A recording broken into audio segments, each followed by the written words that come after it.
আজ বছরের প্রথম দিন আর এই প্রথম দিনটা তোমাদের সাথে শেয়ার করলাম আমার গপু ভাইয়ের দর্শন দিয়ে। তো আমার মনে হলো বছরের প্রথম দিনটা কিভাবে সাজালাম সেটা একটু শেয়ার করি।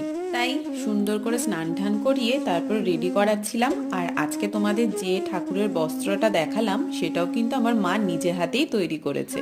আমার মা এরকম উলের নানা রকম কিছু ঠাকুরের জামাই সবসময় তৈরি করে প্রত্যেকবার শীতে। তো আগেও একটা মিনি ব্লগে আমি তোমাদের সাথে শেয়ার করেছি একটা ডিজাইন, আর এই ডিজাইনটা আমার বড্ড পছন্দের ছিল।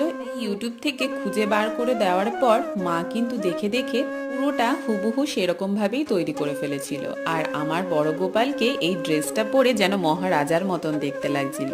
দেখো খুব সুন্দর করে কিন্তু এখন আমি সাজিয়ে নিয়েছি, আর এই ক্যাপটাও তার সাথে কিন্তু ম্যাচিং করে মাই বানিয়ে। ঠাকুরের কাছে প্রার্থনা করি সকলের এই নতুন বছরটা খুব ভালো কাটুক। আর আমার গোপালকে কেমন লাগছে